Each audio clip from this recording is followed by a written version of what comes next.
Well, I know the garden is my favorite space in the house, but my second favorite is the kitchen. I really do love to cook, and I've cooked with both my children the whole time they've grown up, and they're both great cooks now, so I feel good that I passed along a skill. But I'll take you on a tour of our kitchen. There's lots of ways that you can save energy and save money too. We don't use our dishwasher. Instead of using a dishwasher, we use it as a spice rack. And the reason why we don't use our dishwasher is A, the way that we wash dishes saves water, and B, just think about it. If a dishwasher is running for 45 minutes or an hour, it's using a lot of electricity as well. If you do use your dishwasher, I suggest that you put it on the energy saving mode or turn it off as soon as it's finished running, and then just open it up and let the dishes air dry. It's the heat, the hot water and the heat that uses the most energy. This is the way that we wash our dishes. We use a tub like this. We wash them in here, pretty simple. I put them over here to rinse off. And then the water that I've used here, I can use outside for my plants. The rags that we use, such as this, are used instead of paper towels throughout the house, but it also is made of recycled yarns, so that's better for the planet as well. Same with our towels here. These are made out of recycled yarns. For cleaning products, these are my three main cleaning products. Baking soda is good for lots and lots of things, and it's super cheap.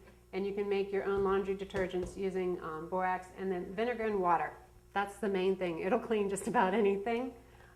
When I don't use my own cleaning products, I use things that are biodegradable, such as this. And you don't need to have hundreds and hundreds of cleaning products. We've become germophobic. My husband's a doctor. I really trust him. He says that bacteria, some bacteria are really good for us, that it's actually unhealthy for us to be super, super clean. So at least that's my excuse anyway.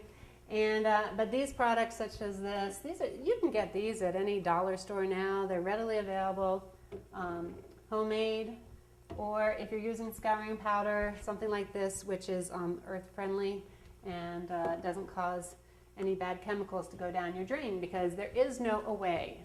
That was like a revolutionary moment when I realized you can't throw anything away. It all goes somewhere. Somebody's going to eat it, somebody's going to drink it. Around the kitchen, I try not to use the oven when it's summertime because that heats up the house. Instead, we use our outdoor kitchen. I just plan my meals around things that can be cooked really quickly. So things that are chopped up and small, they cook quickly. I pre-cook items in the microwave, things like onions and carrots and potatoes that take a long time to cook. I use the microwave to cook them halfway, and then I either cook them on the stove top or in the oven.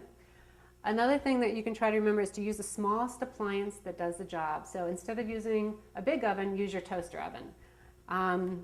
I also suggest that you match the size of your pot or your pan to the size of the burner. That will save you energy as well. And another way to save energy is really lazy too. But for instance, last night we had our neighborhood potluck, and it was held 2 houses down at our friend's house who's Korean, and so she was going to demonstrate to all of us how to make Korean sushi, and she had kind of an Asian theme to the meal. So I made pad thai, and I used the peas from our garden. This is all bok choy from our garden, so it was very local. But I also made a lot of it. I made like a triple batch of it so that I have leftovers for today and I don't have to cook today. And I think that's a great deal when I can make one meal and have it go for a couple of days. Other things in our kitchen itself is, if you look at the floors, we did need to replace the floors in this house, and these are made out of bamboo. It's a really renewable product that grows very quickly. This particular bamboo floor is really super strong. It's crossed like this, so it's extra strong, and so we're really happy with that. Our refrigerator is an Energy Star refrigerator. When we had to buy a refrigerator for this house, we looked on those yellow tags that you see that the EPA puts out, and we found the one that used the least amount of energy for the size that we needed. So this one uses about 437 kilowatts per year, and it's easily, you can get side-by-side refrigerators which use much more that will use triple that. So just by paying attention, I'm saving for years to come. The other thing that you should do is keep your refrigerator on the cold setting rather than the coldest setting. So I have it up here on cold rather than the coldest setting. I promise, again, my husband's a doctor. He says it's perfectly healthy. You might have slightly softened ice cream. Beyond that, it's no problem at all. keep your refrigerator full if possible.